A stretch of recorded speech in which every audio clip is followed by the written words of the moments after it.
Yeah, you know what I was going to ask you when people see, as you were saying, what you do now in the corporate world and how you incorporate what you do into the corporate world into what you write. I think people may be curious about how you transition from that. I mean, you went from a life of everything being action packed, whether it was being a Green Beret in the earlier days of being a Green Beret, where you've spoken about before some of the brutal stuff that you had to do just in training for that, and then getting into bar fights every single night, which is documented in this book. I mean, how do you go to such a more calm, peaceful, and corporate environment to that? Because I think a lot of the times that's why we hear guys suffer from post traumatic stress and that type of thing, because they go from this super high stress, super high action packed environment that in many times they love to having to work a boring desk job, and it's not conducive to their lifestyle. Wow, that's a tough question. It's like when somebody asks me, "How do you control your breath when somebody's beating the hell out of you?" It's equal to that at least. And then when you bring in the PTSD, I mean, full disclosure, I do have combat related PTSD. And, I have anxieties and nightmares like the others do. And to your point, how do you not succumb to that? How do you move on through these layers that life throws at you? For me, it's just first of all, if I take a step back, when I left home at 17 years old, uh, I don't think I would have ever made it through basic training in those days. It was beginning of January in Fort Campbell, Kentucky. It was 17 degrees outside. You get screamed and hollered at. And physical hazing was actually legal and encouraged. You get tossed around a bit, doing a bunch of dumb things. Vietnam was in full swing back in those days. And all of your drill instructors were uh, former combat veterans that had probably been injured or wounded, and they came up in a different era completely. And they didn't want you to, fall victim. It was tough, is what I'm trying to say. Uh, but the only reason I never quit, because I thought about it each and every day, because I didn't want to go home a failure, right? So it really gets back into your core of, to me, life is survival, right? So as when I retired out of the military, I didn't even know I had these problems because I never slowed down, and I stayed awake all the time. I was still out in the streets, and I was training fighters, and I was putting them on the UFC in the early days, and I was putting them on HBO heavyweight after dark, boxing, kickboxing, Valley Tudo, Battle of Atlanta, point fight, Dale Comstock, Stevie Graham, all these guys, Judy Mayweather. I was training premier fighters, and I was just like I said, I let my pride outthink everything else back in those days. And like I said, the biggest thing is people that have this combat related stress, and I would imagine this would be true about females or males that have been, abused and raped as kids and stuff like that, or throughout their early life, that they learn to survive too, and they live on the fringes all the time. There's no calm space in the middle.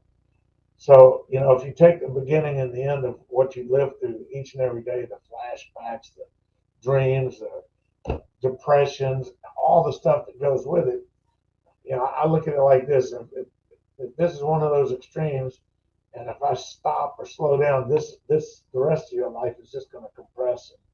You could spin out and maybe become suicidal or even homicidal. It's just it's really really bad stuff. That can catch up to you if you're not careful. And I've always been a protector of people by nature. I think most military guys, I like to believe they are. They're serving, and they're the guys, even police, and, EMTs and EMS. And they'll run into the fire instead of away. You always hear that, right?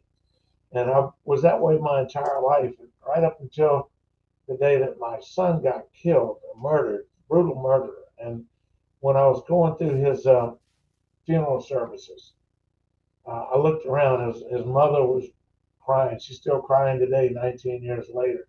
Grandmother's crying. My family crying. Everyone, even my closest friends that showed up, they were all crushed.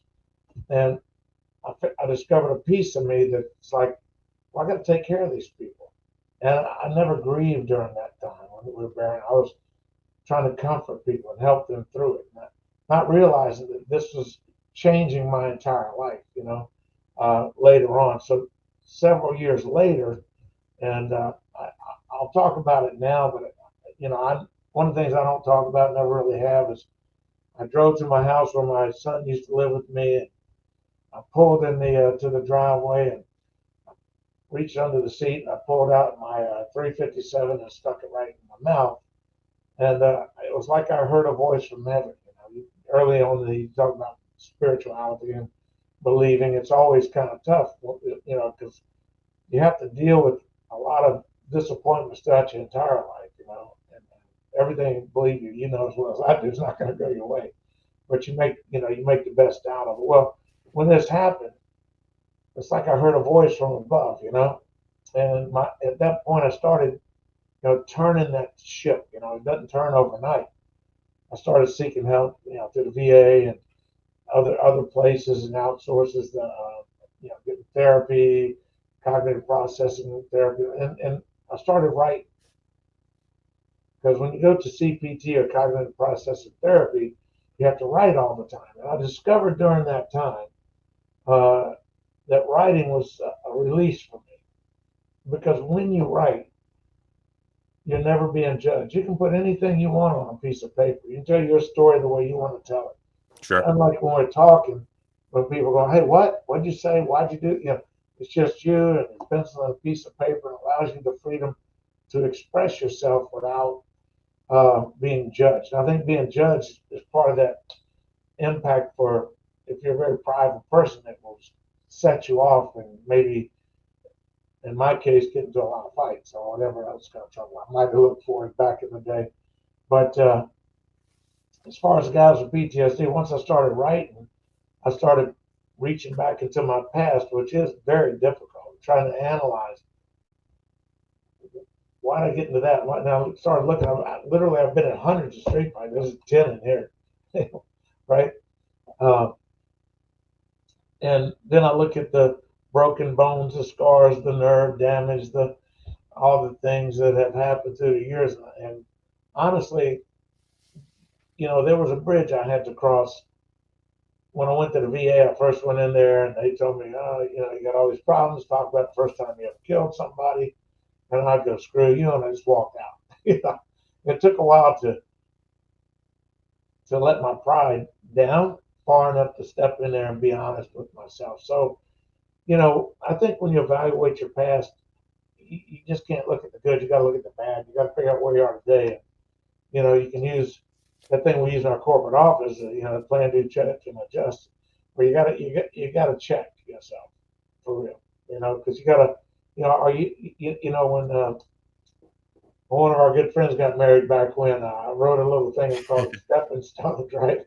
Yep, I remember So, this. yeah, so life is like a series of stepping stones, and you just walk through these stepping stones, right? And so the way I do it is, if I get to a wall or a point where I'm not pleased or happy with myself, now what I do and recommend other people do is take a couple of steps back and figure out where you were and what you were thinking, you know, 2 stones ago or 5 years ago or 10 years ago. You know, the model has probably upgraded and changed. And honestly, you got to change with it, man. Because if you don't, you're just going to suffer a miserable existence on this planet.